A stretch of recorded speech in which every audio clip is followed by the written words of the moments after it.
In the interconnected world of today, many questions arise about the status of diaspora in regard to the homeland. This video will investigate Michael Ondaatje's Anil's Ghost and take a look at the possibilities and role of diaspora suggested by Ondaatje through the character Anil. Michael Ondaatje was born in 1943 in Colombo, the capital of Sri Lanka. In 1954, at 11 years of age, he moved to England and studied there before emigrating to Canada in 1962 and staying there since then. As a Sri Lankan-born Canadian writer, Ondaatje is one of the most significant diaspora writers in North America. This is not because of his typical history of being born in Sri Lanka and emigrating to England and Canada, but because he constantly engages with the current issues in Sri Lanka. His fourth novel, Anil's Ghost, represents his continued interest in Sri Lanka and presents many implications about diaspora engaging with the homeland. Michael Ondaatje's Anil's Ghost tells the story of Anil Tisera, a Sri Lankan-born and Western-trained forensic anthropologist that returns to a native country after 15 years. Working for the United Nations Human Rights Center, Anil is sent to Sri Lanka to investigate human rights violations in Sri Lanka and works with local archaeologist Sarath Diasena.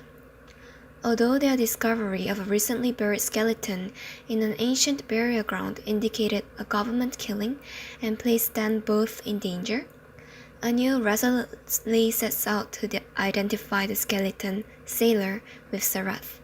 In the end, their dangerous quest takes a deadly turn as Anil reports their findings to government officials, and Sarath makes a dangerous choice to cover for her and face death.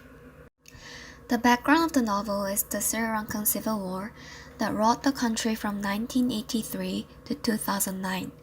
The novel is set between the mid-80s and the early 90s and mainly follows the character Anil as she drives the investigation. Considering that Anil is the only diaspora character in the novel, it pays to pay particular attention to the way she engages with her homeland and unearths truths. Anil's Ghost can also be considered a Bildungsroman of Anil, as she goes through many changes throughout the novel. In the beginning, Anil is resolute in her mission to identify Sailor for justice and human rights. She approaches the remains of Sailor and the situation in Sri Lanka with a long-distance gaze and uses her Western-trained scientific perspective to discover the truth. As she travels with Sarath, Anil slowly reconnects with the land and learns to perceive the intricacies of her environment. The circumstances of her fellow Sri Lankans connect to her on an intimate, emotional level, and she cries for Ananda, Sailor, and Gamini. However, although she develops a connection to Sri Lanka, she ultimately reverts to her Western attitude when she presents facts to the Sri Lankan government about their abuse of human rights, and she calls for justice. In the climax scene, Anil shows that she has transformed from the foreign authority to the citizen us, and that she identifies with her fellow Sri Lanka citizens. But at the same time, her foreignness also makes her blind to the danger that she is in. In the final parts of the novel, Sarath sacrifices himself for Anil's safety and the investigation. Anil realizes Sarath's true motives, and her scene ends.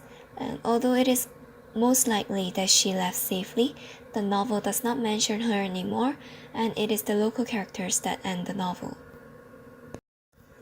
There can be two very different readings of Anil. First is that the returnee is an outsider from the history of the homeland and will perpetually remain in a state of foreignness and transition, a spectator to the homeland. The second reading is that, even so, the returnee can unearth truth in the homeland and act as a bridge between the homeland and the world. The character of Anil has various implications for the returnee in the homeland. Although her political failure makes it seem like the returnee will always remain an outsider, and that it will always be the locals that are left to deal with the situation in the homeland. Anil's hybrid identity, where she connects and identifies with Sri Lanka, makes possible a more sympathetic reading, where even with her nomadism, she can gradually understand the archaeological surround of a fact, and help uncover a deeper historical portrait of the place, not just a contemporary snapshot taken by outsiders. At first, Anil searched for truth with a Western scientific method, but in her interactions with Sarath, Palipana, Ananda, Gamini, and more, she slowly learned to notice the archaeological surround of a fact and intimately connected with the Sri Lankan people. Her change allowed her to witness different layers to the truth and comprehend the reality beyond the enough reality for the West. In this way, the returnee can also unearth truth in the homeland. In addition, it was Anil that started off the investigation into the human rights violation in Sri Lanka. Although her sense of justice can be disagreed with as the infiltration of Western ethics in a non-Western environment, and her lack of fear can be reflective of her ignorance and disregard of the situation in Sri Lanka, her determination and ability to discover truth is a laudable trait that keeps alive the hope for justice. In a meta-narrative sense, Anil is a key character that connects to the readers. Many readers would follow Anil's narrative as her reasoning and values would be familiar. Therefore, Anil's journey from detachment to emotional proximity will also be enacted upon the reader. Anil had emotionally reconnected to Sri Lanka by getting to know each local, creating relationships with them, and interacting with them at a deeper level. Just like how Anil had been citizened by their friendship, the reader is also citizened, and they develop an intimate relationship with the characters by witnessing firsthand the personal stories and insights of each local character. In this way, the diaspora character can unearth truth in the homeland and act as a bridge between the homeland and the world. The growth of Anil, her limitations, and her possibilities presents many implications about the role of diaspora in the homeland. Thank you for listening to this video.